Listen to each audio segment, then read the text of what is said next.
नमस्कार दोस्तों, मैं नीरज श्रीवास्तव। आप सभी लोग देख रहे हैं नियो मीडिया। महाराष्ट्र का इलेक्शन जितना आसान दिख रहा है, दरअसल उतना आसान है नहीं। याद कीजिए, हरियाणा का जब इलेक्शन हो रहा था उस समय हम लोगों ने एक वीडियो बनाया था कि जीतती हुई बाजी कैसे हारी जाती है, ये कांग्रेस से सीखे। क्योंकि कांग्रेस को ये पता ही नहीं चला हरियाणा में कि क्यों बीजेपी हरियाणा जीतना चाहती है। दरअसल अगर आप गौर करिए तो हरियाणा कि एक जगह है गुड़गांवा। गुड़गांवा में पूरे कारपोरेट के लोग बसते हैं। वहां सबसे बड़ा उद्योग है आईटी सेक्टर का और सबसे बड़ा रेवेन्यू वहां से जनरेट होता है हरियाणा का। और बीजेपी जहां जहां इलेक्शन लड़ती है उन हर जगह ये प्रयास करती है कि जहां से पैसा ऐंठा जा सके उस स्टेट को जरूर जीता जाए। अगर आप गौर करें तो महाराष्ट्र में जितनी भी बड़ी इंडस्ट्री हैं उनके कारपोरेट ऑफिसेज महाराष्ट्र में ही आपको मिलेंगे। जिस तरीके से दिल्ली देश की राजधानी है वैसे ही फाइनेंशियल कैपिटल महाराष्ट्र को बोला जाता है। अगर हम गौर से पूरे कंट्री को देखें तो जितने भी बड़े उद्योगपति हैं वो सभी गुजरात से आते हैं और गुजरात की पूरी लॉबी आज महाराष्ट्र में इस बात को लेकर बैठी है किसी भी तरीके से बीजेपी को जिताना है। अगर हम गौर से देखें तो महाराष्ट्र में इलेक्शन हो रहा है और मोदी जी विदेश की यात्रा कर रहे हैं। दरअसल वो विदेश की यात्रा नहीं कर रहे हैं, वो रसिया में गए हुए हैं ब्रिक्स समिट में। और इसी बात का प्रभाव विदेशी और देसी जितने भी उद्योगपति हैं उनके ऊपर पड़ता है। अगर हम गौर से देखें तो जो भी महाराष्ट्र के उद्योगपति हैं या जो भी गुजरात के उद्योगपति हैं उनको सिर्फ ये दिखाने की कोशिश की जा रही है कि आने वाले समय में सारे उद्योगपतियों के लिए रेड कारपेट बिछी है अगर बीजेपी सत्ता में रहती है। तो यहीं से लड़ाई शुरू होती है कि महाराष्ट्र में कौन सीएम बनेगा या किसी भी तरीके से बीजेपी अपना सीएम बनाना चाहती। चंद महीना पहले अगर आप गौर कीजिए तो देश में एक सबसे बड़ी शादी होती है जो कि अंबानी फैमिली के बेटे की शादी थी।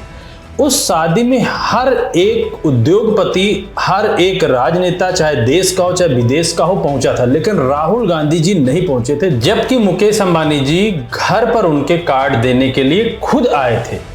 लेकिन अगर आप गौर कीजिए तो मुकेश अंबानी जी की शादी में चाहे वो इंडिया गठबंधन के सारे घटक दल हो चाहे एनडीए गठबंधन के सभी आए हो। क्योंकि अगर आप गौर करें तो आज की डेट में ये बात कहीं ना कहीं सिद्ध हो चुकी है कि पूरी राजनीति आज पैसे पर डिपेंडेंट है और यह पैसा उद्योगपतियों के पास से ही आता है। एक तरीके से अगर देखा जाए तो ये एक नेक्सस है। बिना उद्योगपतियों के पैसे के आज कोई भी राजनीतिक दल, कोई स्टेट जीता नहीं जा सकता। जबकि राहुल गांधी जी इस मिथ को तोड़ने की तैयारी कर रहे हैं कहीं ना कहीं और वो कुछ हद तक सक्सेसफुल भी हैं। इसी बात को लेकर बड़े बड़े उद्योगपति डरे हुए कि अगर कांग्रेस सत्ता में आती है तो जो लगभग 73-74% गरीब जनता है वो फ्रंट लाइन पर आके खड़ी हो जाएगी। और जिस तरीके से अनर्गल चीजों को करते हुए भी आज उद्योगपति सरवाइव कर रहे हैं वो उस समय कांग्रेस की सत्ता आते ही सरवाइव नहीं करेंगे।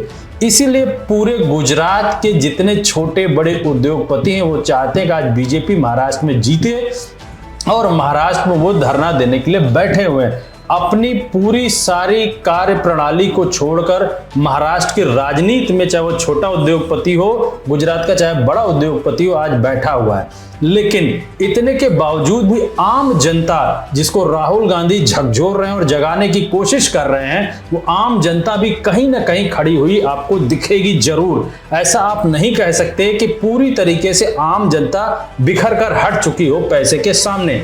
अगर हम गौर से देखें तो विगत कुछ दिनों में उद्धव ठाकरे जी की लोकप्रियता और धीरे धीरे बढ़ती ही जा रही, क्योंकि एनडीए गठबंधन में बीजेपी ने कहीं ना कहीं शिंदे को दबाने की कोशिश की। और शिंदे को दबाने की कोशिश का मतलब है कि मराठाओं को दबाने की कोशिश, शिवसैनिकों को दबाने की कोशिश। और अगर वो दबाने की कोशिश बीजेपी कर रही है शिवसेना के मराठाओं को, तो इसका मतलब ये मान के चले कि मराठा उद्धव ठाकरे की ओर ट्रांसफर हो जाएंगे।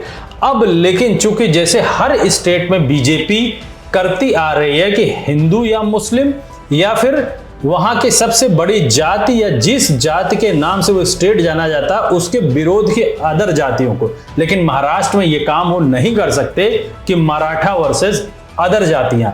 इस बात पर भी फोकस अगर इंडिया गठबंधन करे और हरियाणा के इलेक्शन में जो भी Jat versus other Jat BJP ने की थी उस मुद्दे को लाकर यहां खड़ा कर दे कि अगर बीजेपी आती है तो महाराष्ट्री वर्सेस नॉन महाराष्ट्री तरीके से बीजेपी लड़ने की कोशिश कर रही है, या यहां पर वो दो तरीके से लड़ने की कोशिश कर रही है, मराठा वर्सेस अदर जाति और हिंदू और मुस्लिम। अगर इन चीजों को इंडिया गठबंधन एक धागे में पिरो के सामने जनता के सामने रखे तो मान के चलिए इंडिया गठबंधन कहीं ना कहीं मजबूती से खड़ा हुआ नजर आएगा। अगर हम CSDS के सर्वे को और अपने भी सर्वे को दोनों को जोड़कर देखें तो हमारे दोनों के सर्वे के आंकड़े लमसम सेम दिखाई देते हैं। कुछ दिनों पहले हमने एक वीडियो जारी किया था, उसमें हमने बताया था कि महाराष्ट्र के 6 उम्मीदवार ऐसे हैं जो अपने आप को सीएम पद के लिए प्रबल दावेदार मानते हैं, और उस समय हमने आपको बताया था कि उद्धव ठाकरे जी की लोकप्रियता लगभग 30 से 35% है और एकनाथ शिंदे जी की लोकप्रियता लगभग 18 से 20% है।